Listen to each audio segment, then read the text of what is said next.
በስመ አብ ወወልድ ወመንፈስ ቅዱስ አሐዱ አምላክ አሜን። በክርስቶስ ክርስቲያን፣ በወልድ ወልደ እግዚአብሔር፣ በመንፈስ ቅዱስ መንፈሳውያን የተሰኛችሁ የኃያሉ የልዑል እግዚአብሔር ቤተሰቦች የእናታችን የቅድስት ድንግል ማርያም የአስራት የበኩራት ልጆች እንኳን ለሊቀ መላእክት ለቅዱስ ገብርኤል ክብረ በዓል እንዲሁም በዚህች ዕለት ለሚቀደሱ ለሚከበሩ ክብረ በዓል በሰላም በጤና ደረሳችሁ። ዝክር ሚዲያችንን ሰብስክራይብ፣ ላይክ እንዲሁም ሼር በማድረግ አገልግሎታችን እንድታበረታቱ ስንል ለሌሎች እህቶችና ወንድሞች መድረስ ስላለበት ከመንፈሳዊ በረከቱ እንድትሳተፉ እንዲሁም በአማላጆቻችን በቅዱሳን በጻድቃን በመላእክት ተራዳኢነት ከነርሱ ረድኤትን በረከትን እንድናገኝ ገድላቸውን ድርሳናቸውን በማዳመጥ ልዑል እግዚአብሔር ይፍቀድልን።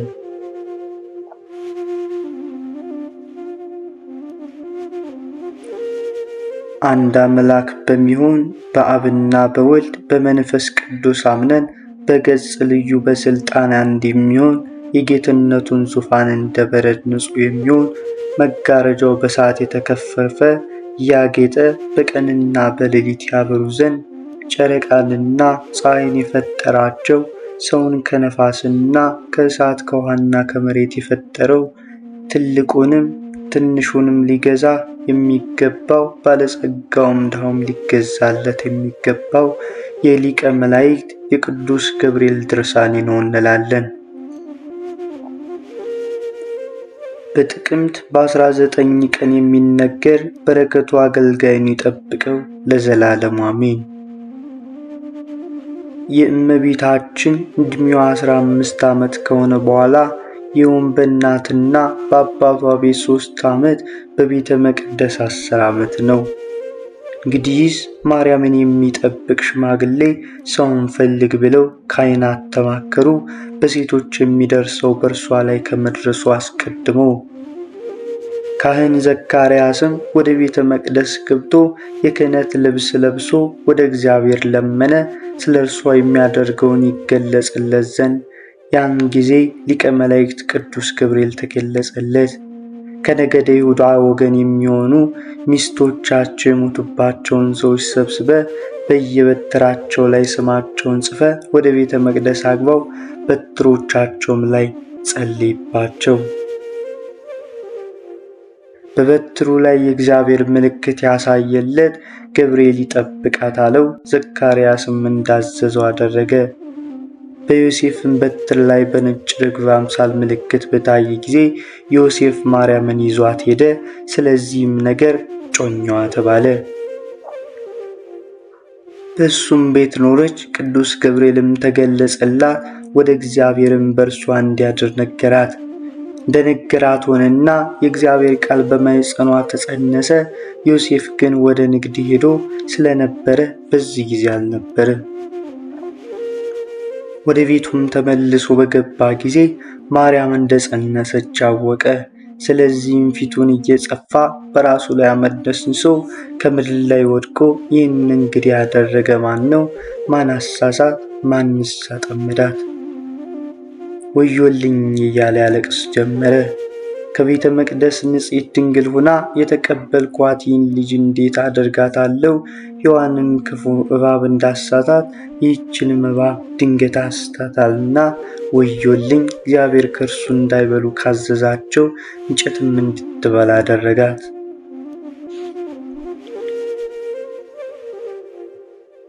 እንደዚህ እያለ ተነስቶ ማርያምን ጠራት፣ እንዲህም አላት፣ ልጄ ሆይ ይህንን ሥራ ለምን ሠራሽ? የኔንም ያንቺንም ልብ ለምን አሳዘንሽው? ሰውነትሽንስ ለምን አዋረድሽው? በእኔስ ላይ ታላቅ ፍርሃትን ለምን አመጣሽብኝ? በሕዝቡም መካከል መነቀፍንስ ለምን አመጣሽብኝ? አምላክሽን እግዚአብሔር ዘነጋሽውን? አስቀድሞ በቅድስተ ቅዱሳን የኖርሽው እንደምን አላሰብሽውም? የእግዚአብሔር መልአክ ከሰማይ ዘውትር ምግብሽን ያወርድልሽ እንደነበር ለምን አላሰብሽም? ማርያምም ይህን በሰማሽ ጊዜ ጽኑ ልቅሶን አለቀሰች። መናገርንም ጀመረችና እኔ ምንም ክፉ ነገር አላደረኩም አለች። ዮሴፍም ይህ በማኅፀንሽ ያለው ምንድን ነው አላት። እሷ ግን አላውቅም፣ በፊቱ ክፉ እንዳላደረግኩ ሥጋዬንም እንዳላሳየፍ እንዳላረከስኩ እግዚአብሔር ያውቃል አለች። ዮሴፍም ይሁን በሰማ ጊዜ አስቦ ይህችን ልጅ ምን አደርጋታለሁ? ይህንን ነገር ብሸሽግ ኦሪትን መሻሬ ነው፣ ብገልጠውም ንጹሕ ደም አሳልፌ መስጠቴ ስለሆነ በኋላ ዘመን ለእስራኤል ልጆች በቀል እንዳይሆን እፈራለሁ አለ። ከዚህም በኋላ መገለጡን ትቶ ሰውሬ ከእኔ ዘንድ ላኑራት አለ። ያን ጊዜም ወደ ቤተ መቅደስ ሄደና ሕሊናውን ሰቅሎ በዐይንቃ ሄዶ ወደ እግዚአብሔር ለመነ። ክፉ ሥራ እንዳልሠራው አንተ ታውቃለህ። ረቂቁ ነገርና ግዙፉ ነገር ሁሉ ካንተ አይሰወርም። ንጽሕተ ድንግል ሆና ተቀበልኳት። አሁንም በእርሷ ላይ ክፉ ነገር አልሠራውም፣ የሆነችውንም አላውቅም። እንደምን ላድርግ እያለ አለቀሰ። በሐዘን በለቅሶ ወደ እግዚአብሔር አንጋጦ በብዙ ለመነ። ጸሎቱንም ጨርሶ ከቤቱ ገብቶ ተኛ።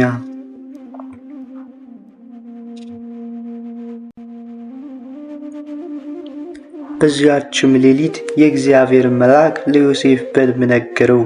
ዮሴፍ ሆይ ማርያምን ይዞ መሄድ አትፍራ፣ በማኅፀኗ ያለው ጽንስ በመንፈስ ቅዱስ ነውና። እነሆ ወንድ ልጅ ትወልዳለች፣ ስሙንም ኢየሱስ ትለዋለች። እርሱም ሕዝቡን ከኃጢአታቸው የሚያድናቸው ነው። ዮሴፍም ከእንቅልፉ በነቃ ጊዜ ፈጽሞ ደስ አለው፣ የእስራኤል አምላክ እግዚአብሔርንም አመሰገነ። ስለዚህም የሊቀ መላእክት የቅዱስ ገብርኤልን ብስራት የደረሰ ሊቀ ጳጳሳት ኤራቅሊስ እንዲህ አለ። የድንግል ማኅፀኗ መላ እየገፋ ሄደ። የንጽሕትን ምስጢር ያለ ኃጢአት መሆኑን ባለማወቁ ዮሴፍ የሆዴን እየገፋ መሄድ ባየ ጊዜ ታወከ። የሚያውቀውን ምስጢር ባየ ጊዜ በጽኑ የሐሳብ ባሕርም ወደቀ፣ ይዋኝ ጀመረ።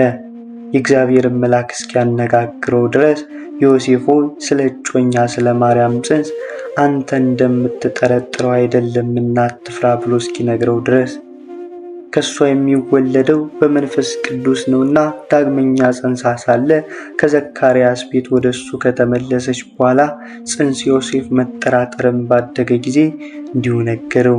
ባያት ጊዜ አደነቀ፣ የሚናገረውም ቸገረው። ዮሴፍም ከእንቅልፉ በነቃ ጊዜ ለንጽሕናዋ ሰገደ። ነቢያት ስለ እርሷ የተናገሩላት ድንግልም እንደሆነች አወቀ። ጌታችን ኢየሱስ ክርስቶስም ከተወለደ በኋላ በሕልም ታየው። ብላቴናውን እናቱን ይዘህ ተመለስ ብሎ እስኪነግረው ድረስ ወደ ግብፅ ሄዶ እንዲኖር አዘዘው። እርሱም እንዳዘዘው አደረገ። አሁንም የተወደዳችሁ የክርስቲያን ወገኖች ወንድሞቻችን የመላእክት አለቆች ሚካኤልና ገብርኤልን እናከብራቸው። ንጹሕ ሩፋኤልን አራቱንም የአምላክ መናብርት 24ቱን የካህናተ ሰማይ ካህናትን ክብራቸውን ለሰው ወገን ሁሉ ይለምናሉና ለአራዊትና ለአዕዋፋት ለፍጥረቱም ሁሉ በሠራዊት ጌታ ፊት ይሰግዳሉ። ይቅር ባይ የምትሆን ጌታ ይህችን ፍጥረትን ታጥፋ እያሉ ይሰግዳሉ። ምንም በፊት ቢስቱ ቢበድሉ ፈጣሪያቸው አንተነ፣ ባሪያቸውማ ደካማ እንደሆነ ታውቃለህና። የሚጠብቃቸው ጠላት ግን ሰይጣን ጽኑ ነው፣ እንቅልፍ የለውም፣ እነሳቸው ዘንድ ያንቀላፋሉ። እሱ ረቂቅ ነው፣ እነሱ ግን ግዙፋን ናቸውና። ሳር በእሳት ፊት ይቆማልን? ጌታም እንዲህ ብሎ ይመልስላቸዋል። ስለ ኃጢአቱ ስማችሁን ጠርቶ መታሰቢያችሁን አድርጎ ቢለምነኝ፣ ቁራሽ እንጀራ ጽዋ ለድሆች ሰጥቶ ቢለምነኝ ኃጢአቱን ይቅር እለዋለሁ፣ በጭንቅ ጊዜ እረዳዋለሁ፣ ስለ እናንተም እምረዋለሁ። ይህንንም በሰሙ ጊዜ ፈጽሞ ደስ ይላቸዋል። ይህን ኪዳን የሰጣቸው እሱ የማያቋርጥ ምስጋናን ያመሰግኑታል። ለአምላካችን መድኃኒታችን መባል ይገባዋል እያሉ እኛም ከነርሳቸው ጋር በመገዛት ምስጋና እናቀርብለት። እነዚህን የወደሱ የሚለምኑ አማላጆች ለሰጠን ለእርሱ ምስጋና ይገባዋል እያል ድኩማን አገልጋዮቼ እኛ ተስፋ እንዳንቆርጥ ለእርሱም ለስሙም ምስጋና ይገባል። እርስ በርሳችን እንፋቀር እንጂ እንነቃቀፍ። ያለ ሰያፍ የወንድማችንን ሥጋ ብንበላ ጥቅማችን ምንድን ነው? ያለ ጽዋ ደሙን ብንጠጣ። ከእኛ ጋር ሲኖር በለስላሳ ቃል እንነጋገራለን። ከጥቂት ሲሰርቅና ከፊታችን ሲለይ ግን በስውር እናመዋለን። እንዳይሰማብንም አድርገን ለመንቀፍ እንቸኩላለን። የወንጌል ቃል ሲዘልፈን በራሳችን ላይ ያለው የኃጢአት ነቀፋ እንመለከተውም። አንተ ግብዝ፣ አስቀድሞ ከዓይንህ ስንጥሩን አውጣ፣ ከዚህ በኋላ በወንድም ዓይን ያለውን ጉድፍ ትመለከታለህ እያለ ሲመክረን ሲዘልፈን፣ ቢያሙት የተዋረደ ቢያመሰግኑት የከበረ ማን ነው? ይሁንም ክብር ሆነ ውርደት ከእግዚአብሔር ዘንድ ይሰጣል። መጽሐፍ ያከብራል ያዋርዳል ብሎ እንደተናገረ በአንዲት አንደበታችን ክፉና መልካም ልንናገርበት ይገባልን? አንደበታችን የእርሱ በገናናነትና ምስጋና እናቀርብለት እንጂ። በየጊዜው ምስጋና እናቅርብ። ስለዚህ ያዕቆብ በመልእክቱ እንዲህ ብሏል፣ አንደበትም በሰውነታችን ውስጥ ተፈጥራለች፣ ሥጋችንን ትጠብሰዋለች፣ የተሰወረች ነፍሳችንን ትለበልባለች። የፍጥረት ሁሉ ባሕሪ የአራዊት የእንስሳትም የአዕዋፋትም የሚንቀሳቀሱም ሁሉ ባሕሪ የባሕር ዓሣዎች ሁሉ ለሰው ባሕሪ ይገዛል። የሰውን አንደበት ግን መግዛት የሚችለው የለም። ክፉ ናት፣ መጠንም የላት፣ የሚገድል መርዝንም የተመላች ናት። በእርሷ እግዚአብሔርን እናመሰግነዋለን። በእግዚአብሔር አምሳል የተፈጠረውን ሰው በእርሷ እንረግመዋለን። በአፍ መርገምና ምስጋና አንደበት ምስጋናና መርገም ነገር አይገባም። ሊነገብርበት ከአንድ ምን አንድ ጉድጓድ መራራና ጣፋጭ ውሃ ሊወጣ ሊመነጭ ይቻላልን? በለስ ዘይትን ማፍራት ይቻላልን? እንደዚሁም ጣፋጭ ውሃ መራራውን ውሃ ጣፋጭ ሊሆን አይችልም። ዳዊትም በአንደበቴ እንዳልስት አፌን እጠብቃለሁ አለ። በሌላኛውም መዝሙር በቀስታ ወንድሙን የሚያማውን አባረርኩ አለ። ሰሎሞን ሕይወትና በአንደበት የተያዙ ናቸው አለ። ነቢያት ሐናም አትመኩ፣ ታላላቅ ነገርም አትናገሩ፣ ጽኑ ነገርም ከአንደበታችሁ አይውጣ፣ ካፋችሁ አይውጣ አለች። ነገር ግን በዚህ መልአክ ልመና ትእዛዙን እፈጽም ዘንድ ኃይል ይስጠን፣ ለክርስቲያን ወገን ለሁላችንም ለዘላለሙ አሜን። የሊቀ መላእክት የቅዱስ ገብርኤል ታምሪ ነው። ልመናው ከአገልጋዩም ለዘላለሙ በእውነት እንበለ ሐሰት ከኛ ጋር ይሁን። አንድ ፈላስፎሮን የሚባል ነጋዴ ነበር። የንግድ ገንዘብ ገዛ፣ ብዕልም አጠራቀመ። ብዙ ገንዘብ ካጠራቀመ በኋላ ወደ ሀገሩ ሊሄድ ወደደ፣ ተመኘ። በመርከብም ተጭኖ በባሕር ላይ 3 ቀን ያክል ሄደ። ጽኑ ነፋስ ተነስቶ በባሕሩ ፊት ለፊት ነፈሰ። መርከበኞቹም ሊሰሙት እስኪቀርቡ ድረስ ትንሽ ጀልባ ይዘው መርከቡን በውስጡም ያለውን ሁሉ ትተው ወደ ባሕር ሊወርዱ ፈለጉ። ፈላስፎሮንም ፈራና እጅግ ተከዘ። የነፍሱንም ሞት ፈለገ፣ መሞትን ተመኘ። ሆዱ ተሸበረ፣ ሐሳቡ ሁሉ ተለወጠ። ከዚህች ሰዓት ጀምሮ እግዚአብሔርን አሰበ። አምላኬ ሆይ በፍጹም ልቤ አንተን አመልካለሁ። ዳግመኛም ሊቀ መላእክት ገብርኤል ሆይ ይረዳኝ ዘንድ ወደ እግዚአብሔር ለምንልኝ። ስለ እኔ በባሕር ውስጥ እሰጥም ዘንድ ስለቀረብኩ በልብ ጭንቀት በጽኑ ሐዘን ሆኖ ለመነ። በዚያን ጊዜ እግዚአብሔር ሊያድነው ወደደ። በዚያች ሰዓት ሊቀ መላእክት ቅዱስ ገብርኤል ወደ እርሱ መጣ። በመካከሉም ጀልባውን አቆመ። በመልአት 3 ሰዓት ያህል ፈዘው ቆዩ። የሚሄዱበትንም አላወቁትም። ከመርከብ ወርደን እንሂድ ከማለት ቀሩ። መሄድም ተሳናቸው። በእግዚአብሔርም ቸርነት ማዕበሉ ጸጥ አለ። በሊቀ መላእክት በቅዱስ ገብርኤልም አማላጅነት ታላቅ ጸጥታ ሆነ። በረከቱ ከአገልጋዩ ይጠብቀው ለዘላለም። ሁለተኛ የሊቀ መላእክት የቅዱስ ገብርኤል ታምሪ ነው። በረከቱ በጥምቀት የተወለድን ሁላችንን የሚጠብቀን ለዘላለም አሜን። ከቀኑም በአንዱ ዕለት ቀን ገሪማ ለተባለው ለሮም ንጉሥ ለይስሐቅ ተገለጸለት።